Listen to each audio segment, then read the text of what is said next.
Hello and welcome to Dark Days Radio Darkling Podcast, episode number 23. I'm, of course, your host, Mike, and tonight I'm joined by nobody. It's just me. Actually, at this moment, Chris should be recording Darkling number 24, which is part 3 of his Chronicle design segment. So, tonight we have for you a very special and interesting episode. This comes from Adrian and Steve, and it's covering the roads in Vampire: The Dark Ages. So, without further ado, let's listen to what they have to say.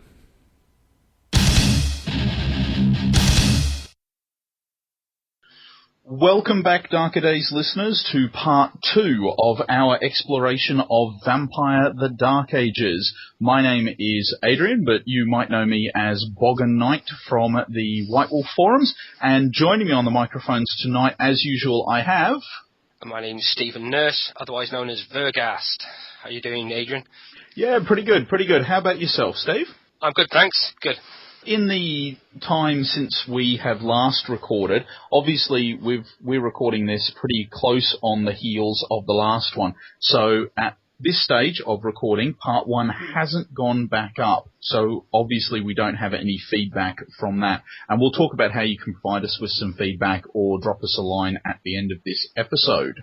Tonight, what we're going to be looking at is an exploration of roads, which I really think are a really strong element of Vampire: The Dark Ages, and I think something that you really have a chance to explore, and something which sets the game very much apart from its modern-day counterparts. Because, let's face it, if you're playing Vampire the Masquerade, you're most likely going to be following the path of humanity, unless, of course, you're playing a Sabbat Chronicle. This is another one of those interesting storyteller techniques that you can use in this to take your players down different roads to explore what it means to be a vampire, not just follow the same old path of humanity. I mean, sometimes in Dark Ages, you can take your generation character creation to 7, so you can be quite old for a vampire at that time. So perhaps some of the elders has always hinted at kind of shrugged off humanity as a kind of as the years began to take their toll. These roads or paths allow you to explore what it is to shrug off your humanity and delve into something else. And I think as well it contextualizes Dark Ages quite well, because what it does is shows that it was definitely a time before the Camarilla was formed, before the Sabbat was formed. And obviously the Camarilla, the company line is that monsters we are, lest monsters we become.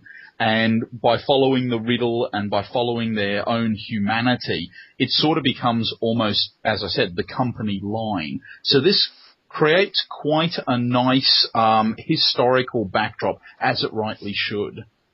But first of all, what I thought that we would explore before we actually go into the roads themselves is, why do you actually think that a road is necessary for a vampire character?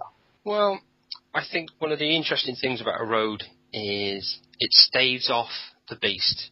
It's not just a coping mechanism, it's much more of a philosophy, a way to live your life, just stave off the depredations of the beast, not losing control. Yeah, I'd completely agree with that, because when we first spoke about this offline a little while ago, and I said if you really boil it down, really what a road is a coping mechanism for the vampiric condition. And I do think that after saying that and reflecting on it, that is oversimplifying the issue. I mean, I first came into this when the Storyteller and Player's Guide to the Sabbat were released back in Vampire the Masquerade 2nd edition. And when I read through all of this, I had a very different reaction to the Sabbat than a lot of other people in my gaming group, where they looked at them and they saw these inhuman monsters who could just, unfettered by humanity, who could go out and do as they pleased. But when I started to look at them, I actually saw the Sabbat as almost a deeply spiritual people. And there was sort of a very rough theology around this that, to my mind, put the Sabbat very, very close to the idea of Werewolf the Apocalypse, where they have got a very sort of brutal mysticism around how they portray themselves and how they cope with the fact that they have this raging beast inside them as well. So when I looked at this, I saw it more as a spiritual outlet and a philosophy than anything that's going to constrain you a lot more than that. And I think that what it really does for your character is that if you pick the right road for the right concept, then it should really go hand in glove, and your choice of road should tell your storyteller and tell the other players an awful lot about your character. Yeah, I agree. I agree wholeheartedly. And these aren't just alternatives to humanity that you can just write some other bits and pieces on your character sheet, like, I know, for example, Road of the Beast or Path of Evil Revelations. And what does it actually mean to play like that character? You know, and just, I always saw paths and roads, as I said before, as an abandonment of humanity. You leave behind what it is to be human and become a Cainite. I think that's a quite interesting thing. Quite often in Vampire the Masquerade, vampires are often required to play down their abilities with the Masquerade, to hide themselves from the world. Where in the Long Night and the Dark Ages, that's not so prevalent. You can be quite much more open if you wish. When you're looking at the roads and how to actually play them, it is a fairly complex thing to get your head around, because when you look at the road of humanity, all of us have got a touch point on that, because generally speaking, humans everywhere have got very similar values. We have very similar beliefs at the very core. So, I mean, you're coming at it from the fact that I have a human experience. I'm playing a monster who is clinging to his humanity. Yes, that's very tragic, and yes, it can also give you some very deep role-playing opportunities.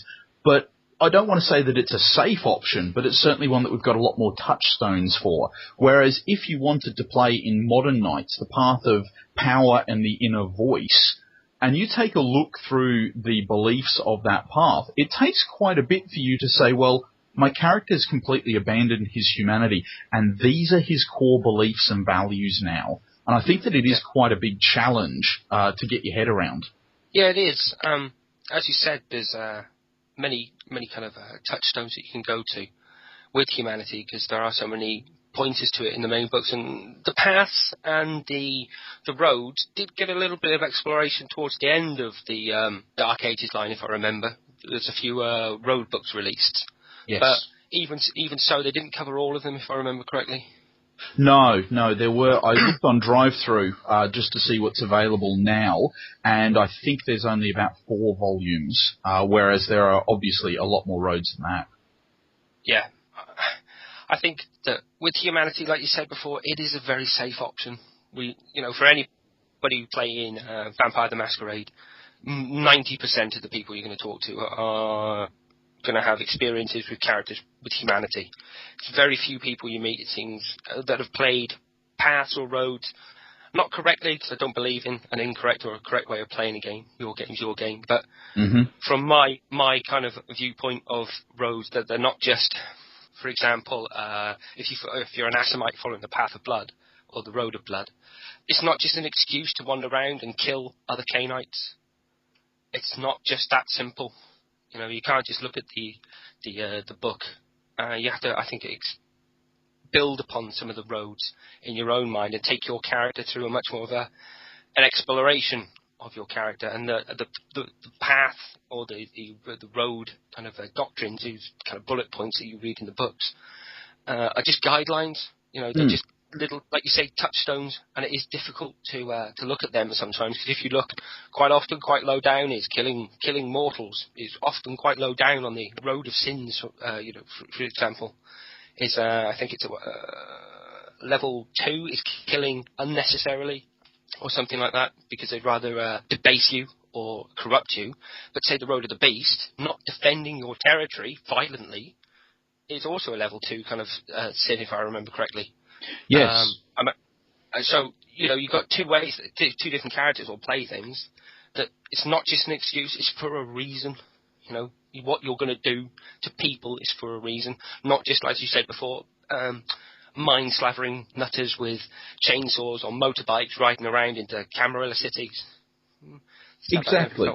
Yeah. And I think that, as you said, that the Sabbat books came out first, with all the paths that were in those. The roads, there's a few similarities, but not all the paths are in there, and not all the roads are paths. It was another way of placing those back into the mainstream, if that makes any sense, from the sense point of view that it's open to you, open to everyone from character creation. Quite often, like you said before, you know, if you play Vampire the Masquerade, you play Humanity. If you do have a path, it is very few and far between.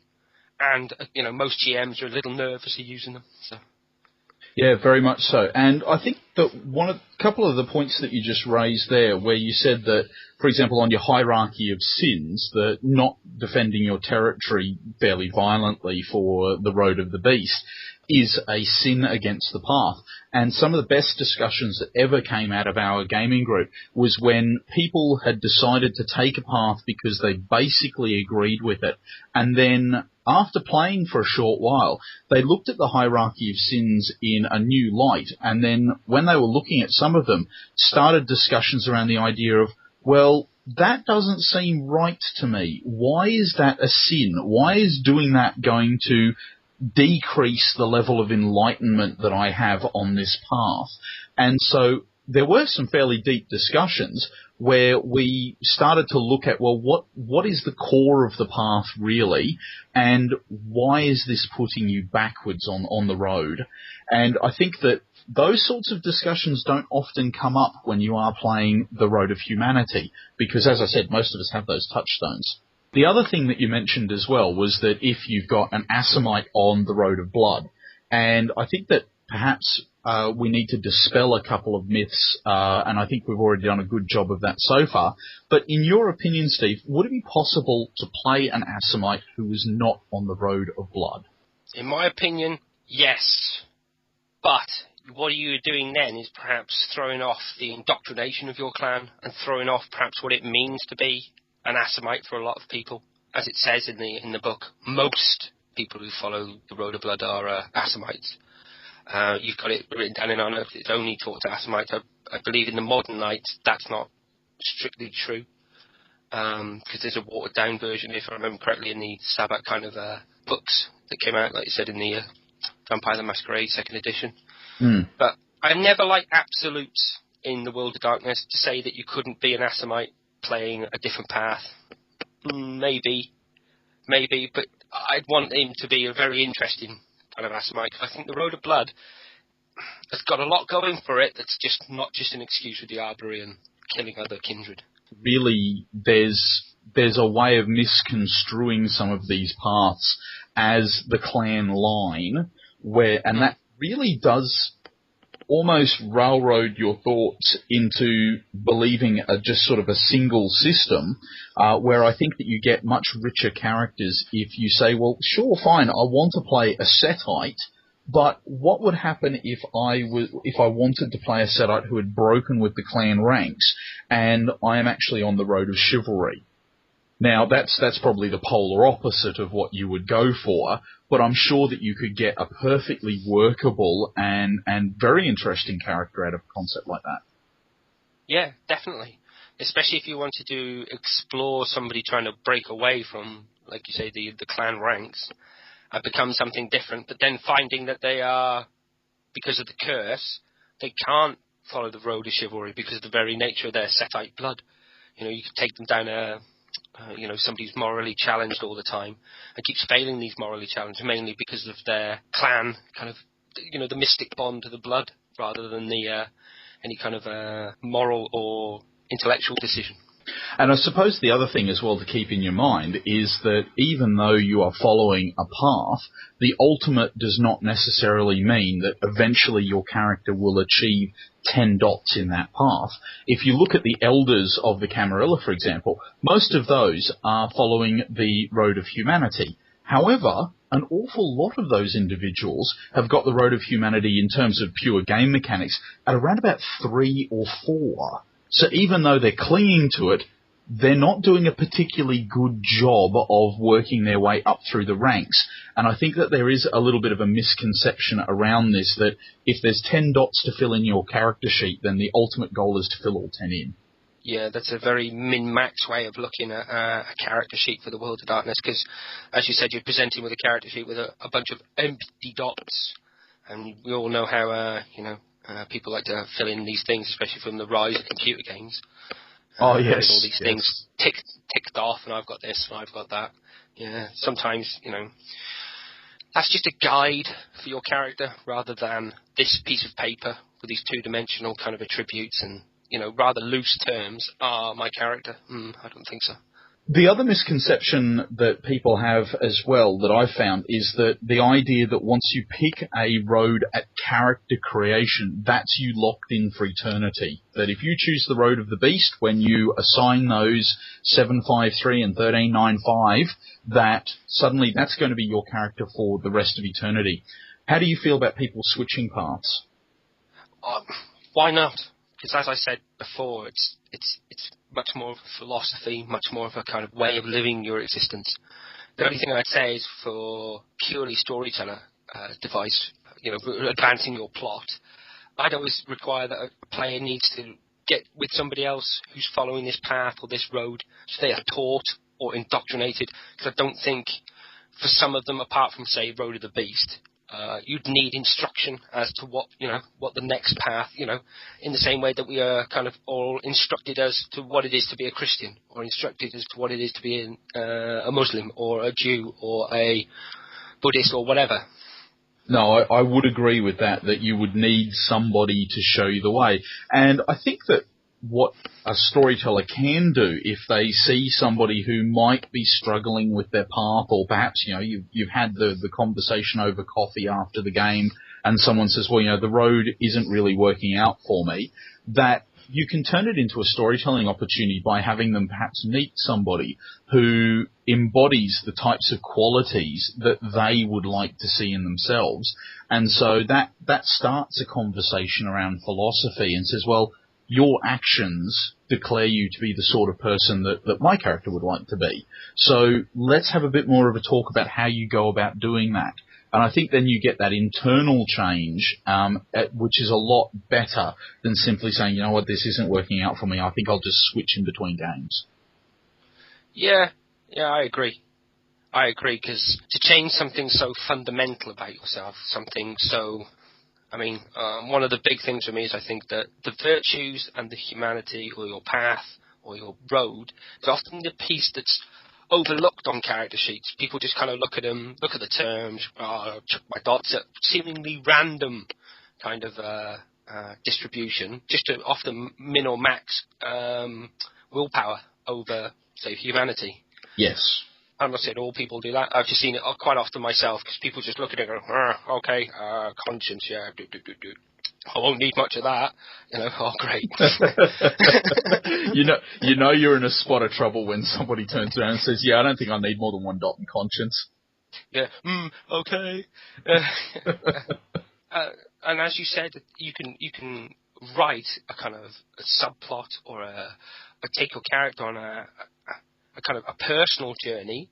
If you do have the time, a lot of people I realise don't, but if you do have the time, you could even go and meet up outside of your game session and just have a one-on-one where you just role-play with this kind of mentor on the road or on the path to show you how he lives his life.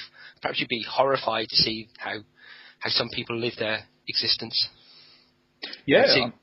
You might actually even find that after spending time with that NPC, you look at them and realise that that's exactly what you don't want. Mm-hmm. And then that can take, these are all interesting kind of ways that you can use roads, and that's just simply switching roads. We've hardly even talked about what it is to play along with some of these roads. So. Well, I think that's a good segue into doing exactly that. And I know that we've mapped out most of the roads, and so I think that we should just jump straight in now and explore one by one what the roads are all about, and maybe highlight a couple of sins on the path and a bit of background about them. So did you want to kick off? The first kind of road I think we should look at is Road of the Beast. As the name suggests, it's more of an animalistic kind of temperament. But that's not to say that you're a mindless beast. These Canaanites often stake claim to territory which they defend violently, as any kind of wild animal may defend their kind of hunting ground. They tend to be less altruistic than other Canaanites. They don't really get involved in the jihad. That's not to say they can't be drawn into it, but they're not really into manipulating one another.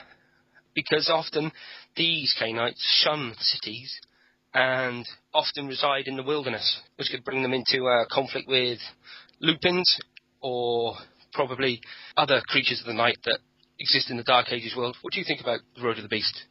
I think that it's a fairly challenging one to play because, to me, one of the big things about Vampire is that it's an inherently social and political game. So the Road of the Beast existing, I can see that there's a necessity for it to exist, but I think that it's one of those that you've got to try very, very carefully to approach because, as you said, these guys are not necessarily team players. They're not interested in the same things as a lot of people would say are the cornerstones of a vampire chronicle.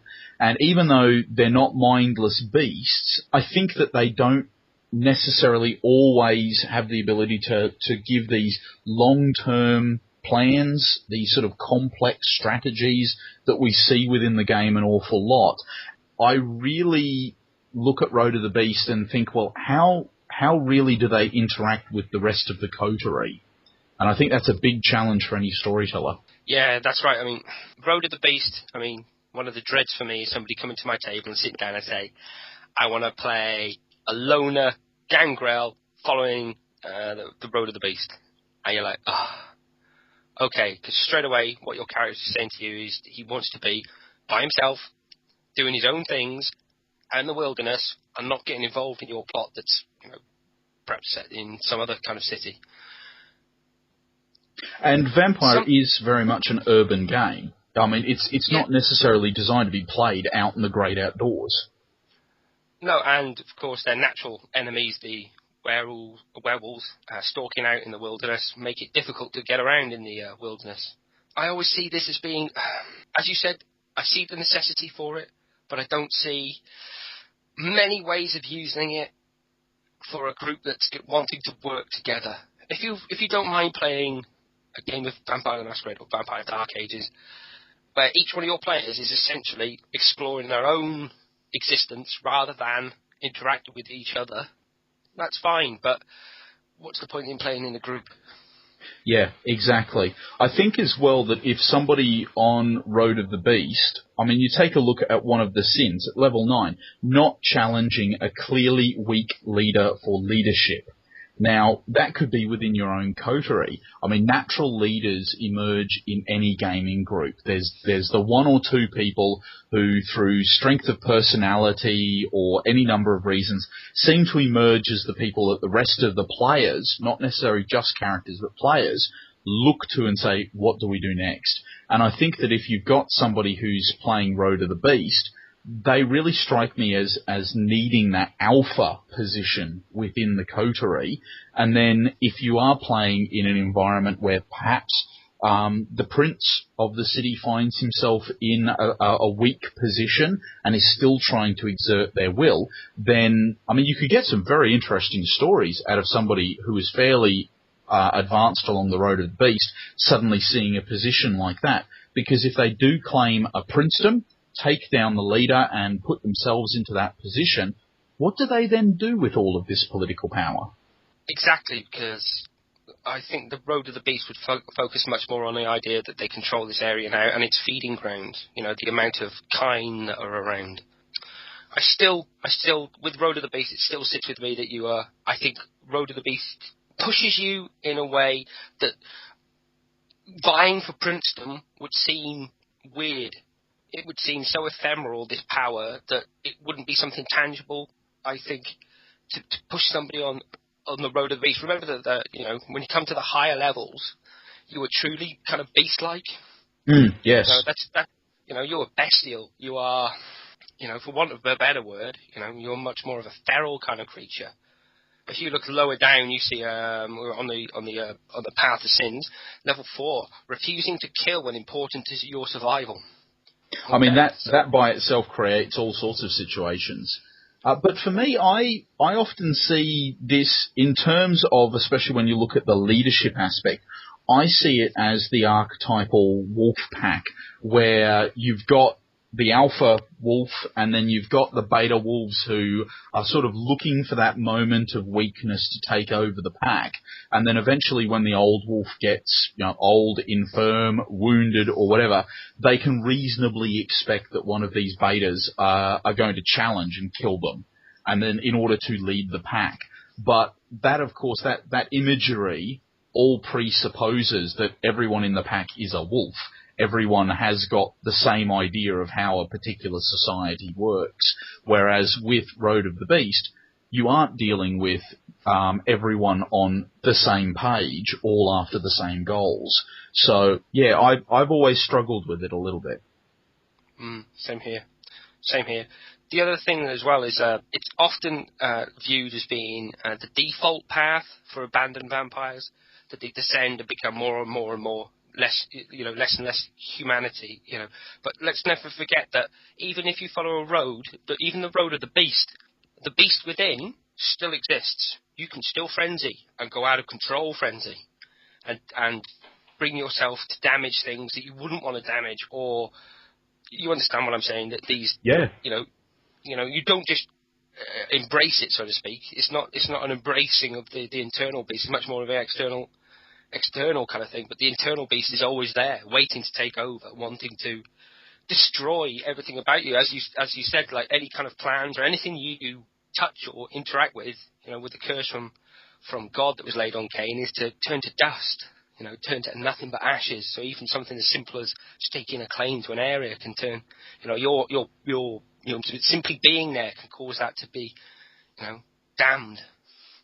And I think that is a really good point, is that this is not necessarily, and with Road of the Beast there are a number of misconceptions. One of the primary ones is that this is not the path that you take and make friends with your inner beast and suddenly the two of you are working in harmony. That couldn't be further from the truth. Because even though your outward self is becoming more bestial, your behaviour is becoming that, the beast within is still something that needs to be managed really carefully, just like you said. Because if that comes out in an uncontrolled frenzy or anything else like that, you're going to suddenly find yourself waking up with a strange taste in your mouth and dire consequences. Exactly. Okay, so let's move along now, and I think that if we move from Road to the Beast, we'll go through them in pretty much the order that they're presented in the book, which brings us to Road of Blood, which we have already mentioned. Now, did you want to take this one as well, seeing as how I noticed that you made a number of notes on this one? I'm a big believer in pointing out that sometimes misconceptions about things can lead to people looking at things and getting it totally wrong. Road of the Blood, I think, is one of those things that people look at and say, it's for those who want to play vampires who just want to kill everybody, diablerize everything in sight, and just go around cutting off heads. That's part of this kind of road, but it's not the be-all and end-all of it. It's something much more noble, because they are encouraged openly to be honourable. And to other clan members, meaning the Assamites in 99.9% of the times, you are actively encouraged to be honourable to your other clan members. It's almost the opposite of the Road of the Beast, where you shun everybody else. This is much more encouraging you to work with others. I mean, some of the things that I found quite interesting when you look at the types of sins on this path is that it's things like failing to assist or avenge a clanmate. So failure to assist somebody in your own clan is suddenly cause for a path check. Also, interestingly enough on there, and it is fairly low when we're talking about how people interact with mortals, breaking your word of honour to a mortal can actually trigger a path check as well. Yeah, and they are, if I remember correctly, part of the teachings of the Road of Blood is to, look upon the mortals as the children of Seth. They are, for want of a better word, related to vampires. So, and to pity them somewhat. And I think as well that if you look at this path, that you're looking at things like honour, self-control, integrity of self. These are really the cornerstones of the path, which almost seems to be at odds with the perception that it's all about lowering your generation and killing other vampires. But there's a structure to all of this as well. And I think that what you need to do is that if you're thinking of playing this path, don't just look at the fact of it as an excuse that you'll get at least a couple of generation bumps out of it, but rather look at how you're actually going to conduct yourself night to night. And how, as you just said, how your word of honour becomes a big part of your character.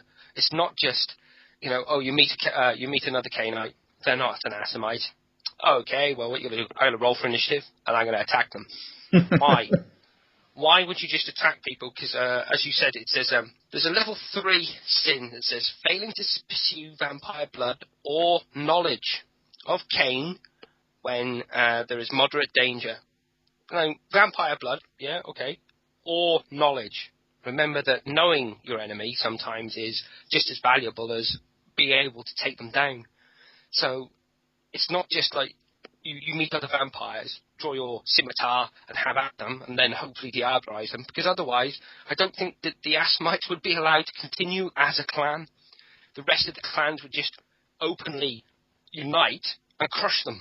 There is this essence of an Arabian kind of feel to these characters, that sense that they tend to hail from, like you said, the Holy Lands at the time, and North Africa, that kind of places, or even Spain at the time. This isn't Islam. We must, stress this. The road of the blood isn't Islam. It's kind of in that world of darkness sense, kind of just mingled with it slightly. So the tenets of it aren't the same at all. I mean, quite often they are, it's pointed out that, if you're going to play an Assamite, you've got to be a Muslim. That's not true. You follow the path of blood, which is also very much like a religion that still has that Arabian feel, but isn't Islam, if you don't want to explore that kind of thing. The other thing as well is you don't just turn yourself into a blood-crazed assassin that is all out for yourself. You're more out for your clan. Sometimes, people look at the Tremere and say, oh, they're all working together and they're doing this. Yeah. Assamites do that more often than Tremere do, I think. And there's a much more kind of unity, because in the Tremere it's forced unity via the bloodbound between themselves. Whereas with the Path of the Blood, or Road of Blood, it's much more seen as being a kind of spiritual movement, like you said.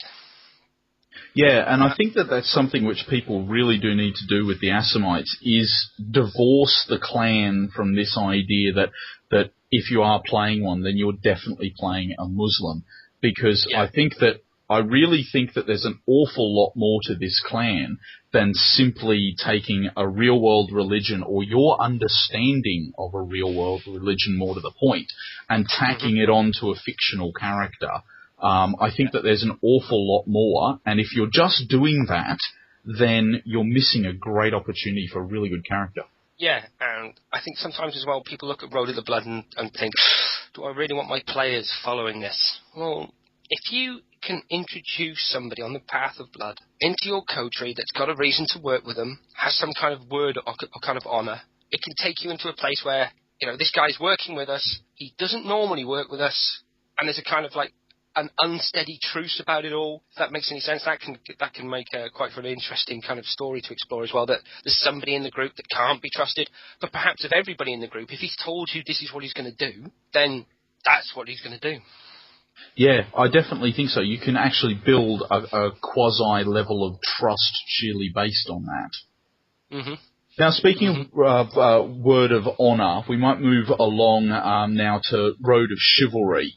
Appeals a lot to the high clans, so you're going to find a lot of people who are rolling up, for example, Ventru. You'll find that the Ventru Knight is one of those archetypes that seems to show up at almost every single table. But these guys as well, they're following a very strict code.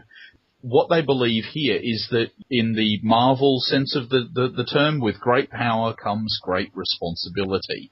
And so what they are trying to do is balance the power that they have been given by Cain's curse, but also having a level of honour and duty that would normally be ascribed to the knighthood, that you put the good of others and your word of honour, your bonds, your oaths to people higher up the social ladder than yourself, you put all of these things much higher in your mind than your own personal desire.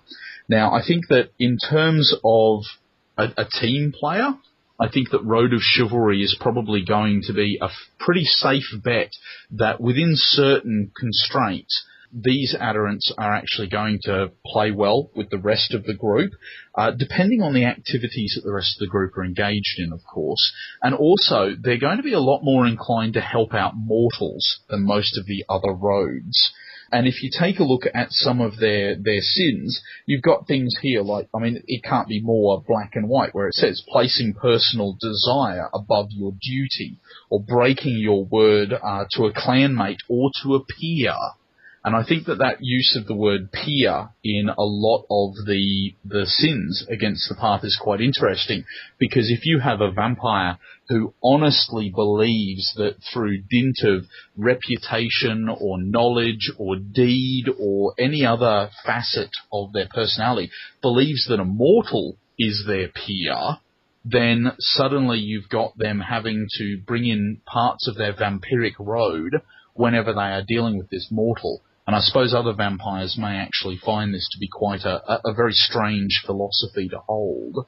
Well, I've always been a fan of Road of Chivalry because, as I said when we were talking about in the first episode about what it meant to be playing World of Darkness, I mean, Dark Ages. For us, like I said, we came from a kind of D&D kind of background. And that kind of sense that there is a knight in the group always sat right, because everybody has perhaps a misconception that there are knights on horseback in a traditional sense, in full plate mail armour, riding around and jousting with one another. You know, if that's what the Dark Ages says to you, that's great. Historically, I think it's incorrect, but does that matter? Not really. No. And it's an archetype that people can explore. You know, people understand. I mean, so you could take the Road of Chivalry and say, I want to start playing a character that's 8 or 9 for chivalry. But what I want to do is explore the degradation of that as I'm exposed to being what it is to be a vampire. I go lower and lower and lower as your oaths force you to do things that you wouldn't normally do. And taking somebody as a shining example and taking them somewhere else, taking them down, because, once again, they're vampires and damned.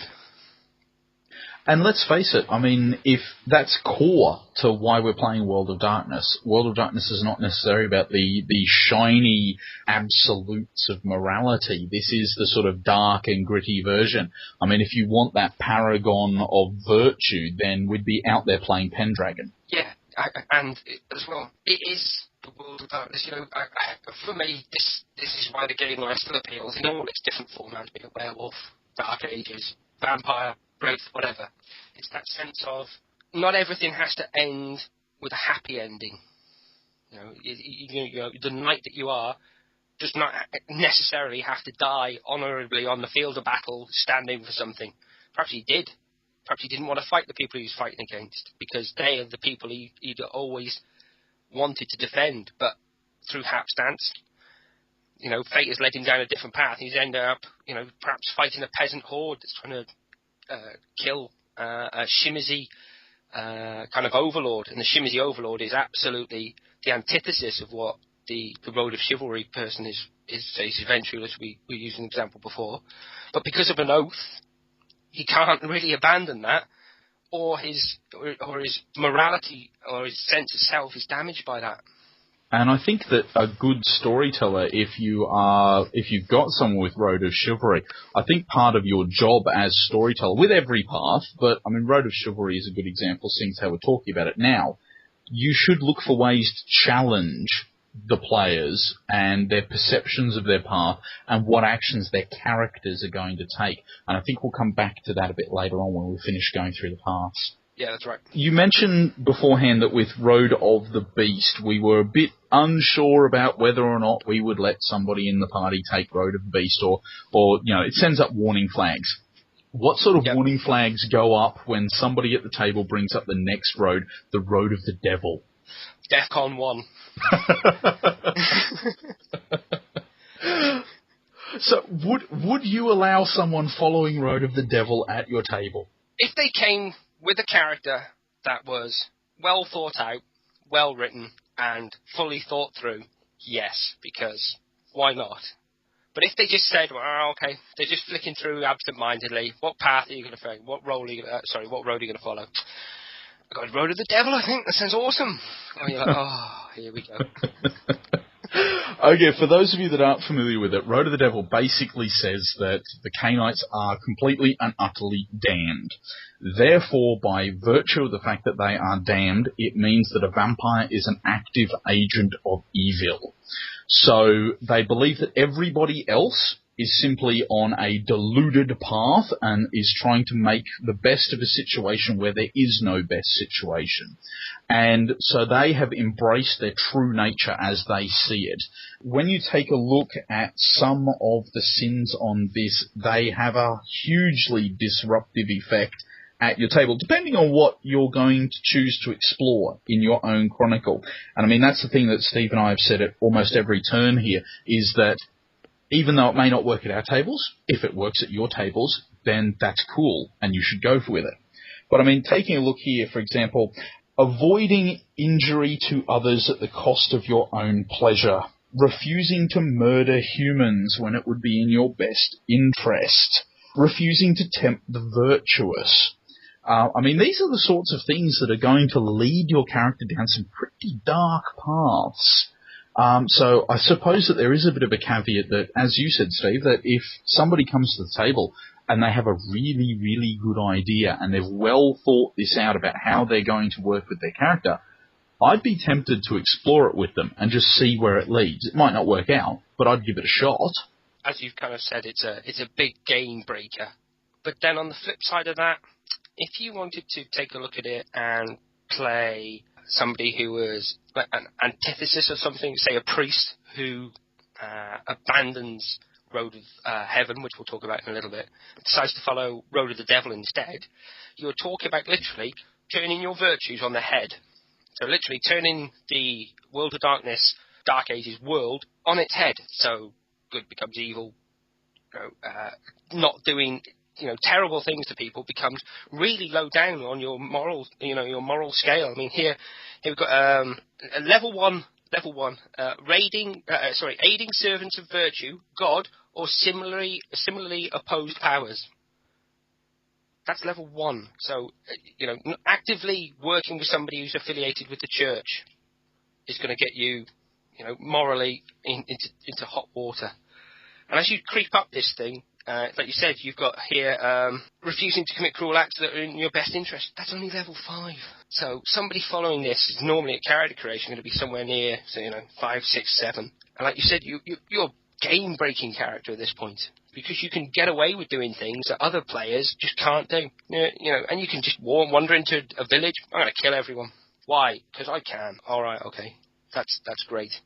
And that's detrimental, I think, for other players. So I've always had a big problem with this, and I think I'm going to stick with that it's a game breaker. It's a real game breaker. I think as well, this is like in all of our gaming groups, the one constant has always been that we set aside one night before we start playing for nothing apart from character creation. And we've got a number of tips and tricks that we use on the night to sort of bring in additional elements in order to help people make up their characters. And unless there is something which somebody wants to actively keep a secret at character creation, generally everyone at the table knows what everyone else is playing, and they've had a chance to consider it. If this was happening at my table and someone came in saying, well, I would really like to play Road of the Devil, that would be the point where they and the player of a character on, say, Road of Chivalry or Road of Heaven, for example, that should send up enough warning flags where, as a storyteller, I sit down and help facilitate a discussion where we talk about, well, how is this actually going to work? Is this a good idea? And I think that with a lot of these paths, not just Road of the Devil, you're going to have to sit down and have those conversations at character creation as to how you impact on everyone else at the table. I agree, especially with Road of the Devil, especially. Now, we did mention Road of Heaven a couple of times as the polar opposite to this. Now, basically, these guys believe that they are God's avenging angels, and they are on Earth in order to enforce His will. Interestingly, when I read through this path, they don't actually need to be Christian They just need to have a faith of some description. So these vampires believe that they are answerable to a higher good force in the world, and that they are acting under that deity or that power's will. The main focus of this path is upon punishing the guilty. So this is reflected a lot in their different sins. So, for example, they will not willingly feed on someone who they consider to be an innocent. They will not show disrespect to the church. They consider it to be a sin not to speak out against corruption and evil. Unsurprisingly, adherents of this road have got a very special place in their heart for the Bali and the Setites. So I think it's a very interesting one that fits in with the medieval mindset quite well, that you have this predetermined role which has been given to you, and that you're simply playing to that role. Yeah, and for want of a better word, it's allowing your character to explore a bit of zealotry. There is no shades of grey, they're just merely black and white, good and evil. This is, for these characters, this is that simple. And I think in the world of darkness, as we were discussing before, the shades of grey that exist there will lead you into interesting places of following this path, because sometimes there is no right or wrong. There is just what happens, or just what you choose. And I think sometimes you can use the road of heaven as being much more of a kind of storytelling technique for players to explore the world around them and realise that it's not just right or wrong, or good and evil. There are shades of grey in between. I'd even be tempted to design a chronicle where the main antagonist was on the road of heaven, and have the player characters have to say, well, is there actually anything that bad about what he is doing? I know it is his actions or her actions have brought themselves into conflict with our agenda, but then you actually have to weigh up, based on your own road and your own choice of morality, whether or not this individual needs to be stopped. Yeah, that's quite interesting, especially if your group is taking a turn for the darker, for want of a better word. That, there's a paragon of virtue that seemingly at every step of the thing keeps saying you're doing things and you're making things worse, even though they think they're trying to make things better. And like you said, it's almost like a Jiminy Cricket kind of antagonist that can step in and try and undo the work. Yeah, sometimes I think groups need that. Sometimes they need to be pointed out. Do you realise what you're doing? Just take a step back and realise what the group has done over the last few nights. If you start taking a step back and looking at what you've done, quite a lot of people, take a step back and, begin to ponder over what they're doing and questioning morality and that. And that's an interesting thing about the roads, is you get to do that, get to question if your actions are right or wrong in much more interesting terms, because some players it's easy. Yeah, that was fine doing that. For others, it's much more of a contemplative thing. It brings you into kind of conflict with yourself. A good example to see how two different people following path or road interacting with each other is sometimes to look at movies, say like Interview with the Vampire, and look at how Louis deals with his humanity and Lestat deals with whatever he's got, because it's obvious that Lestat is quite comfortable being a vampire. Yeah, this is great, I'm really enjoying this, and seems to revel in his vampiric kind of existence, where Louis bemoans his lot all the time, if you understand what I mean. And that's a good way to look at things. And with Road of Heaven, you can have a look and say, yes, I have been blessed, especially if you tie it into the as we talked about last time, the Cainite heresy. Somebody on the Road of Heaven then could be very kind of powerful as an antagonist for the group. Now, we've only got two more to go. So the Road of Paradox. Now, this is another one of those which is predominantly interpreted as the Ravnos Road. I can see how, obviously the Ravnos are the ones who are going to be following this. I think that it would be quite interesting to see other clans' takes on this road. I could see maybe a Malkavian on this road, but I'm not quite sure about other clans. Basically, followers of this road believe that all of static reality is a lie, and that in mystical objects, and vampires are considered to be mystical objects on this road, there resides a type of power, and when you release it, this power flows out into the world, and it actively ensures that the stagnant world which is around them and what they believe the antediluvians are trying to create will not be created because there's enough of this raw energy of creation, as it will. Vampires on this path will seek out anything that holds this power in their mind. So things like elders, werewolf fetishes, mage talismans, and they will actively seek to destroy them in order to release that power back into the world. And unsurprisingly, they're quite prone to things like trickery and deceit, and generally trying to shake up the general social order. So again, they can be quite a disruptive path to have within your group, but I think as well that somebody who has just got such a completely different world view to the rest of medieval Europe could be a really interesting player character to have in your group. And I think that if you were tailoring Chronicles around this idea and the justification that the Road of Paradox gives you for certain actions, I think that you could get a very rich play experience about this. I must admit that Ravnos, the Path of Paradox, even gypsies don't often play a major part in any of the things because nobody's ever really looked into it.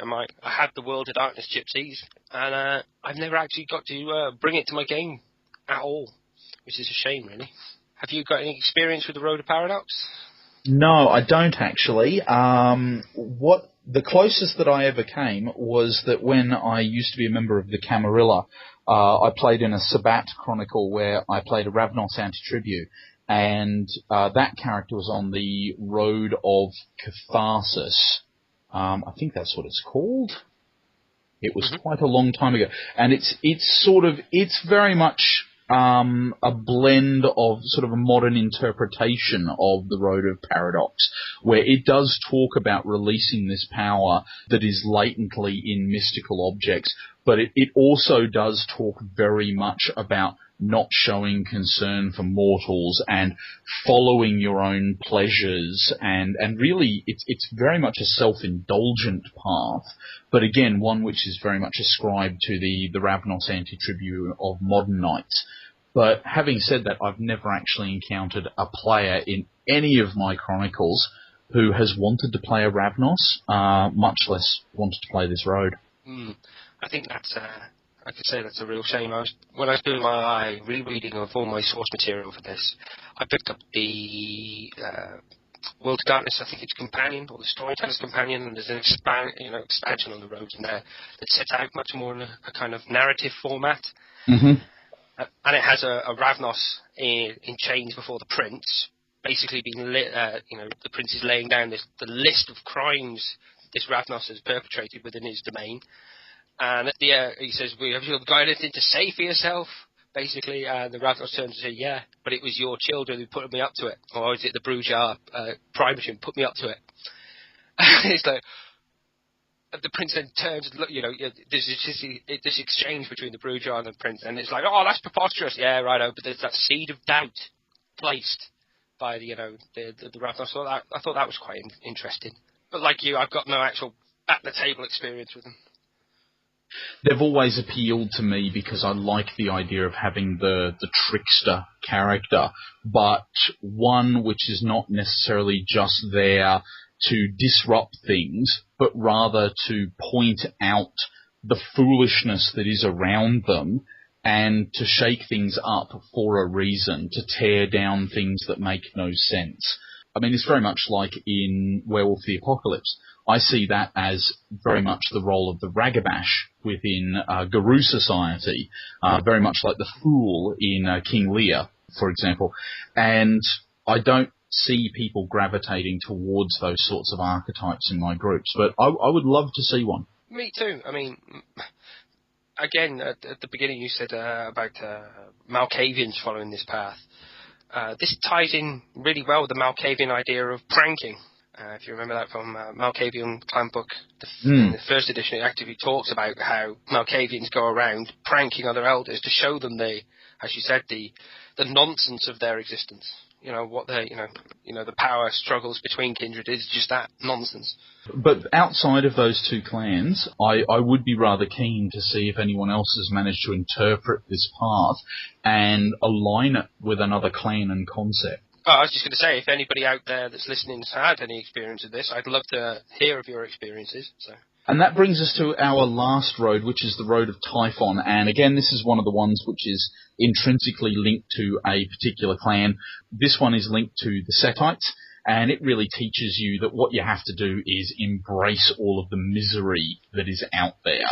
Only by knowing evil can you understand it fully in the wider sense of the word. And then there's an interesting idea that by truly knowing evil, you can overcome it. So what they do is they spread and they study corruption, and they believe that by indulging in your own weaknesses and not staving themselves off, this is the path to becoming strong. So obviously sins on the road are going to include things like refusing to succumb to weakness. I've got mixed feelings about the fact that it also says there, including the resistance of frenzy.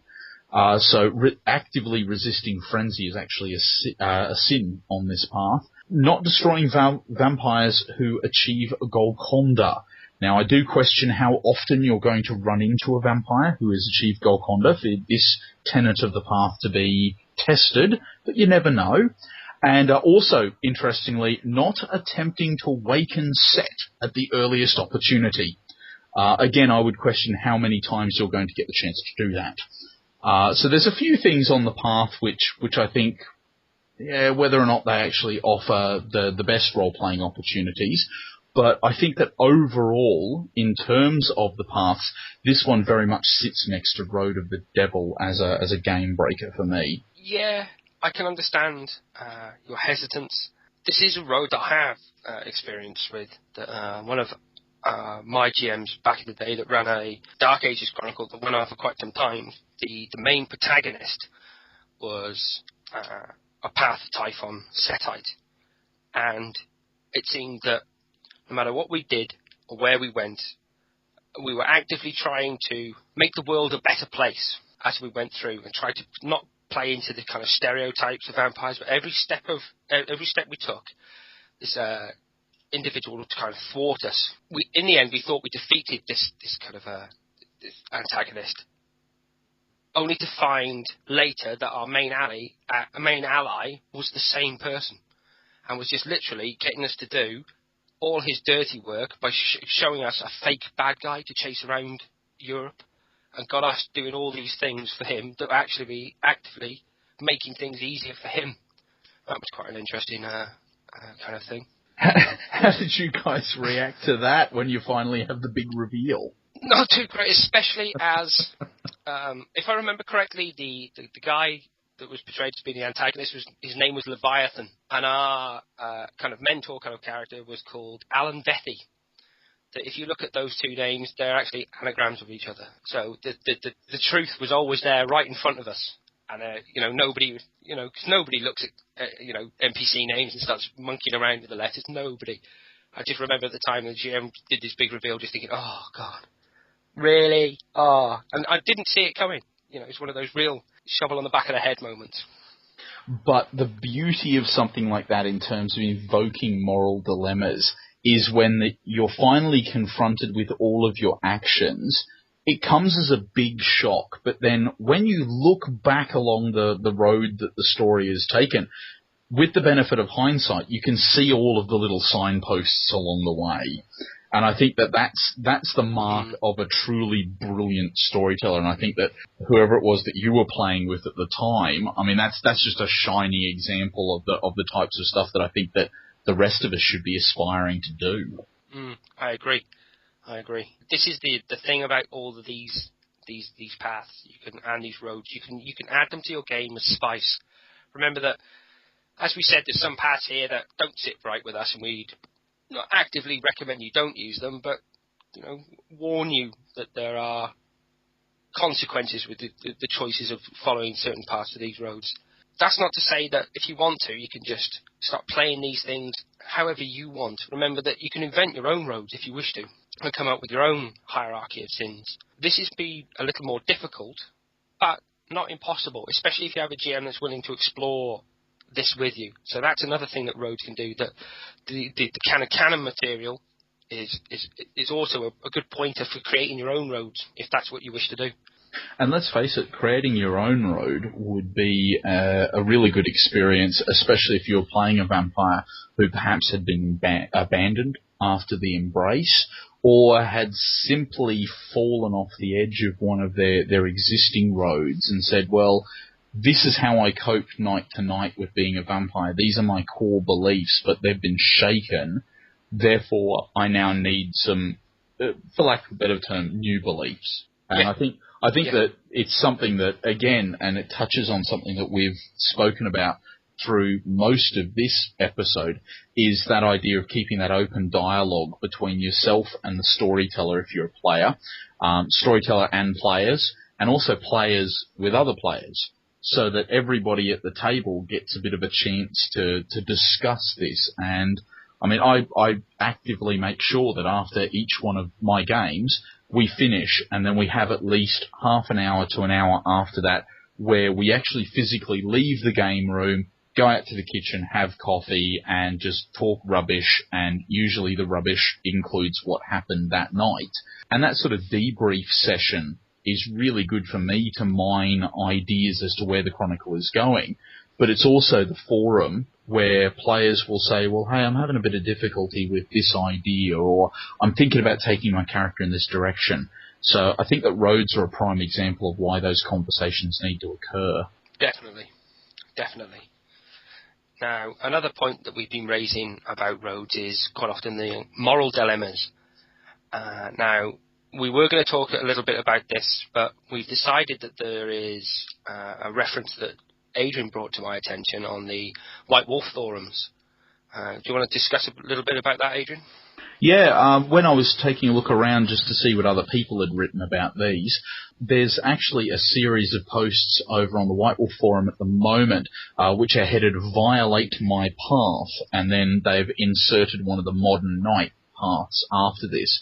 And what the challenge has been thrown down on these paths is to come up with situations where you would receive a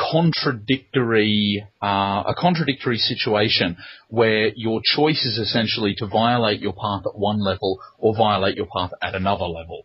And the example given there was with one of the paths close to chivalry, was the idea that if you are ordered by a superior to leave an ally in a dangerous situation where they're going to be killed.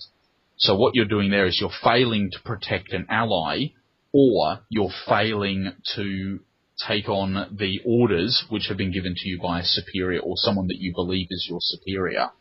And those sorts of situations, I think, if we can use your spice analogy here, you sprinkle very carefully over your campaign, because it really does highlight then that there are some pretty difficult choices around your paths and your roads. You don't want to be having these sorts of situations crop up every single game session, because otherwise then your players could, with good reason, start to question whether or not the storyteller is just actively out to destroy their characters, rather than providing them with good role-playing opportunities.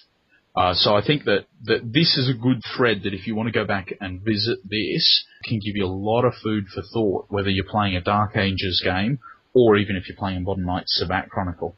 Yep, it's a really interesting read. In terms of starting to wrap things up, because I realise that we've gone a little bit longer than episode 2, do you have any final advice or final thoughts around paths that we can close with, Steve? I think that for GMs and players is look at them. See if you can pick up any other material about the roads and read around the subject. As I said, that I think in the Storyteller Companion for Dark Ages, there's an elaboration on some of the paths. Have a read of that. See if you can't get your head round the road before you start down it, if that makes any sense. Just don't jump 2 feet first and decide, this is the path for me, because if you look at some of the paths are actually quite subtle and others are more brutal. But the subtle ones are sometimes a bit more rewarding to play than others. I mean, sure, playing somebody who wants to be following the road of the devil, going around burning churches, killing Christians and having a great time like that, is going to end probably badly for himself. But somebody who wants to, say, play a Road of Heaven kind of character, that wants to actively seek out Golconda and become something else apart from a vampire, again, but using the road to step along it towards this grand goal. It's an interesting technique that you can both explore as a player or a GM. No, I would completely agree, and I don't think that there's too much that I can add to that at all, beyond my constant plea of making sure that groups talk to each other and that you give this an awful lot of thought, because to me the road is probably next to concept, should really be the thing that you think most about. I've got an invitation at the moment that there's a Dark Ages game starting that one of my players is going to be starting in the next couple of months. And he immediately said to me, well, do you want a seat at the table? And I came up with a concept, and then the first thing after that came to mind was, well, what road would I play? What would be really the cornerstone of exploration for this character? What would give him a reason for getting up every night? You lucky devil. Well, I'm not saying for certain that I'm going to get the chance to actually attend the game. I've got the invitation, and life willing, I might be able to get out and actually play. But we'll see how that turns out. Well, I hope it all turns out in the right way, mate. Thanks. Okay, so as we wrap up tonight, if you wanted to drop us a line about any of the episodes that we're producing, or perhaps to give us some ideas for future episodes, if you want to email me, I'm available at miragearcana@gmail.com, and I have decided to dip my toe into the pool that is Twitter. So you would be able to get me at Bogan Knight, all one word. What about yourself, Steve? How can people get a hold of you? Okay, people can get a hold of me at Verghast, which is Verghast @hotmail.com. I'm not on Twitter, but I believe if people are that desperate to get a hold of me, they can contact me through perhaps the blog on the Posterous page that's hosted by the Dark Age main site. And I'm sure that Mike will add some link to that in the show notes for this episode. Now, episode 3, which we'll be recording in a few weeks' time, we're going to look at the role of elders and sects within the Dark Ages world. That would be then good night from me. And good night from me. Thanks for listening.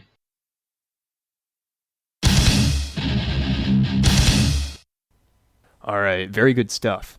Now, some stuff I really liked about this was that they point out that roads can be a conflict-inducing mechanic, and this is actually a topic I really want to cover in a future Dark Days episode, where the roads that different characters are on can, in fact, cause a conflict and then have storytelling events and scenes come out of it, which can kind of drive the story and in some ways take it out of the hands of the storyteller and make it a bit easier for him, making the overall game.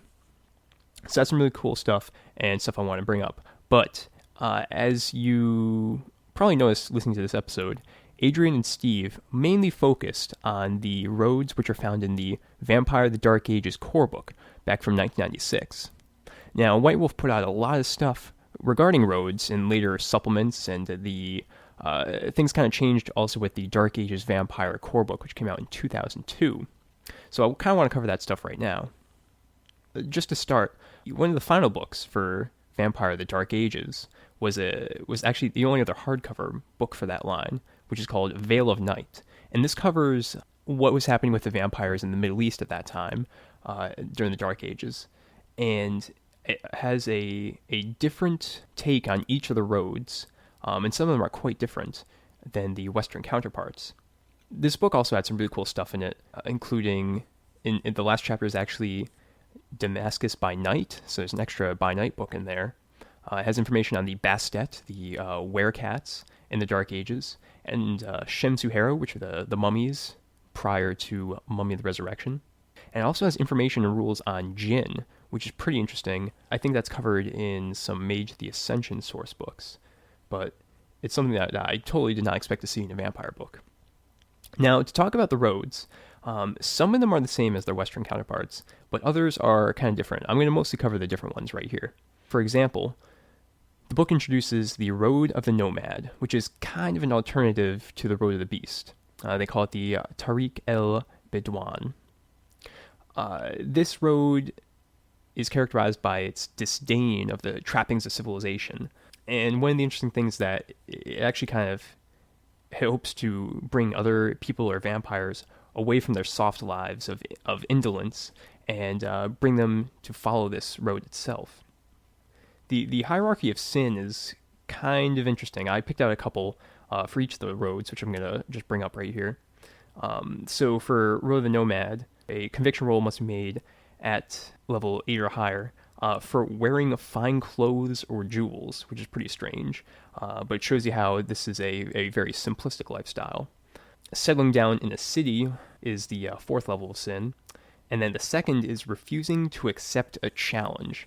I kind of wonder how exactly, though, this is supposed to stave off the beast.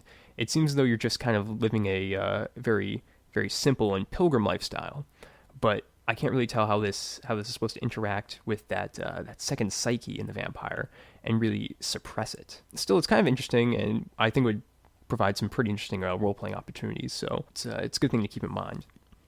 Another road in Veil of Night is the Road of War, the Tariq el Harb. And this is kind of an alternative to the Road of Chivalry.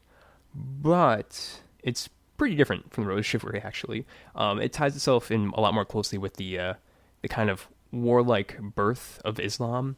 And it's a lot more about like victory and pride than the idealized honor and protecting the weak that you find in chivalry.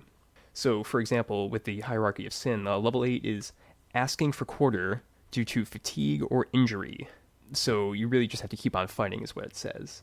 Number 5 is failure to show proper ruthlessness in battle. A lot different than chivalry. And number 3 is failure to protect those under your charge, which shows that there's this, while you aren't protecting the weak, you do have this duty to those under you. I think this is kind of an interesting idea because it's really focused on kind of sating the beast through like exhilaration and victory. The other one I want to bring up is the Road of Community, the Tariq el Umma, and this is kind of an alternative to humanity in the East.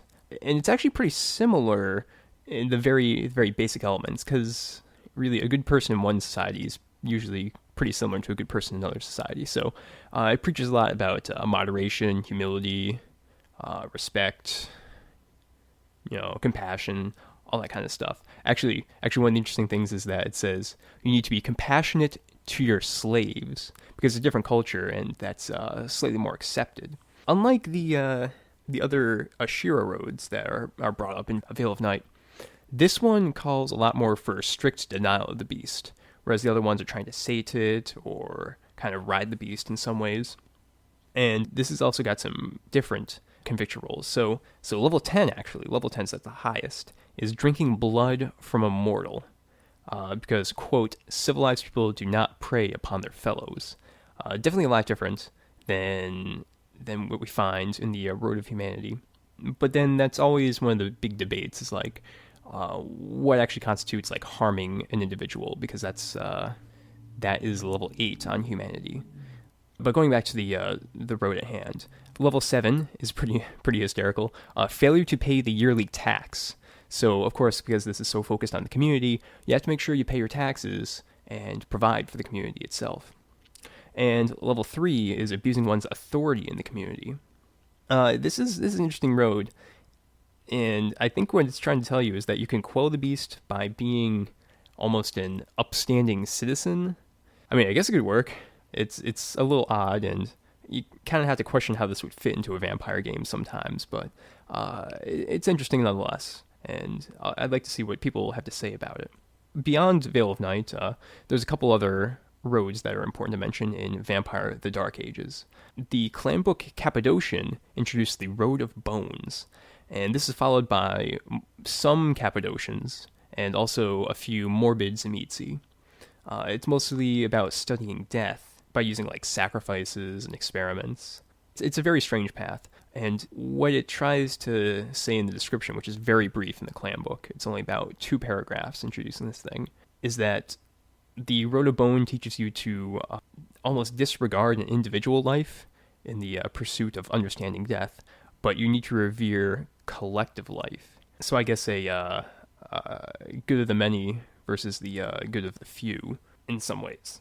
Now, looking at the different conviction rules, the level 8 is refusing to kill when the opportunity presents itself. This is not a very good statement, I don't think, because the opportunity to kill can present itself at every single moment when you're around another person. One change you can make would be refusing to euthanize when the opportunity presents itself. So in this case, a mortal or maybe another vampire is giving you permission to kill them, which in that case it's fair game for you to go through with it and then study exactly what occurs. I think that makes a lot more sense than this vague killing.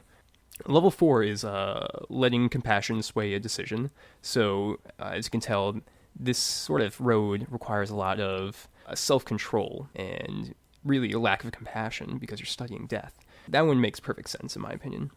And actually going back up to level 5 is refusing to share insight with another follower of the road. I think that's a really good one because there's so few people on the Road of Bones, despite it being kind of the go-to road for Cappadocians in some ways. There aren't that many people on it, and it's really important for them to kind of share information and forward their understanding. And again, I'm not really sure how the Road of Bone can really quell the beast. It's sort of this like weird scientific method that they're introducing here, and it doesn't really seem like it would in any way affect that portion of the vampire psyche. There's another road which is introduced in Clan Book Bali. The Clan Book says that most Bali are either on the Via Diabolus, which is the road of the devil, which was mentioned by Adrian and Steve. But it also introduces the Via Hieron, which is the road of the hive. I'm not going to go into too much detail on this, but what it mostly has to do with is actually prevents you from betraying. You have you have to make conviction rolls when you betray someone, so it produces a lot of loyalty for a Bali towards other members of the clan, other members of their nest, and it really just seems like this manipulation tool in a lot of ways, which is quite fitting for the clan, and I think it's a really interesting thing. Especially because you're not going to have players using this. It's really just there for a guidance for the storyteller as they use the Bali as NPCs. The one final road I found as I was searching around is the Road of the Yasa, and this comes from Winds of the East, which is the kind of Mongol source book. And it's really just a hybrid of Road of the Beast and Road of Chivalry. Not too much to say on that one. If you're kind of interested in that, you can check it out. It said it was mostly used by the Anda, which are a bloodline of the Gangrel, which rode with the Mongol hordes and are actually no longer in existence by the modern knights. So finally, let's get on to Dark Ages Vampire, which kind of had a cleanup and reimagining of the roads. And it really did streamline them, in my opinion. One of the major changes, actually, was that roads are more than just a philosophy. They almost become like this religion among the undead, which is in keeping with the direction they were going with the Dark Ages line as a whole. You see that very strongly in Dark Ages Mage and, of course, Dark Ages Inquisitor. So there's now just 5 main roads, and this covers probably 90% of the vampires in the game, and there's other minor roads which we'll go into. So the 5 main roads are Road of the Beast, Road of Heaven, Road of Humanity, Road of Kings, and Road of Sin. So 3 of those are going to be familiar to you from what Adrian and Steve mentioned. The Road of Kings and Road of Sin are a little bit different, but you can definitely figure out where they came from. So the Road of Kings is kind of an extension on the Path of Chivalry. The Road of Chivalry, and Path of Chivalry is actually a subset of it. But the Road of Kings is actually primarily about dominance. That's how you control the beast, by dominating it and dominating those around you with this almost superiority. So, looking at the hierarchy of sin, level 8 is treating an inferior as an equal. So basically you never, ever really show compassion to someone that you know is your lesser. Level 4 is failing to answer a challenge to your honor. So, of course, when someone challenges you, you have to attempt to beat them or dominate. And 2 is breaking your word to superiors. So while you also oppose those that are weaker to you, you do have to defer to your superiors. Now, the Road of Sin is actually, it definitely comes from the Road of the Devil that was in Vampire of the Dark Ages, but it is slightly different.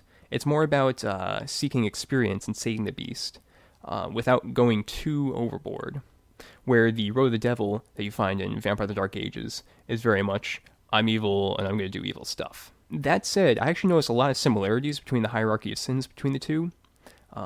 For example, level 9 is failing to indulge a new desire, so that goes with the sating your desires approach and theme to the road. Level 9 is refusing to tempt the virtuous, which definitely comes from the Road of the Devil. I think the interesting thing about that is refusing to tempt the virtuous it's a pretty open-ended statement. You don't have to put a lot of effort into it, and it really just says you have to try. So I don't think it would really derail a game if someone was on the road to sin and had that exact thing come up. And finally, level 3 is refusing to kill when it is in your best interest, which is an interesting one, because what it's really saying is you shouldn't hold back. If you know this person is going to be a political adversary, and you've got them right in front of you and can just off them, you might as well go for it. Which I think is in keeping with Vampire. It may derail a game, but I'd really have to see how this works in a chronicle before I make a judgment on it. The other roads, there's a couple minor roads which are not really in the core book. It gives you a paragraph on each, but the actual hierarchy of sins is covered in the Dark Ages Companion. This includes Road of Blood, Road of Bones, Night, Paradox, and Serpent. Some of these come from Vampire of the Dark Ages itself, and those are covered in that supplement instead of in the core book, because it really wants to focus on those couple of main roads, which most of the vampires follow. Finally, one thing that Dark Age of Vampire does is it introduces a new mechanic, which is linked into your road or your morality scale, which is the aura. And the aura is this kind of feeling, impression, or attitude, which comes from the Cainite, kind of this unconscious projection, basically. And I want to say it's somewhat mystical in how it's presented. So, for example, a Cainite with 10 dots on Road of the Beast has very menacing aura and gets -2 difficulty to any roll involving like terror or intimidation. This also means that followers on the road to heaven can seem very serene, kind of like Cappadocius in The Last Supper. I think actually Beckett on the old WGPRN forums mentioned that Cappadocius might have been 10 dots in the road of heaven, which is a very interesting idea. So, there we go. That's some more information on roads and paths and all that in the Dark Ages. Very good stuff. I know that Adrian and Steve are looking for a lot of like really good questions regarding the Dark Ages for their 4th episode in this series, which is going to be like their storytelling advice and all of that. So if you have any questions or anything like that, comments, they really want to hear from you. Definitely drop them a line at miragearcana@gmail.com. That's probably the best place to get their attention. And of course, if you want to send your own Darkling in or any questions or comments for Darker Days Radio, our email address is darkerdaysradio@gmail.com. Our Twitter account is darkerdaysradio on Twitter, facebook.com/darkerdaysradio, and of course visit our website at darker-days.org. So, that's all I've got to say tonight. I hope you enjoyed the episode, and we'll be having another Darkling coming out real soon. Thank you, and good night.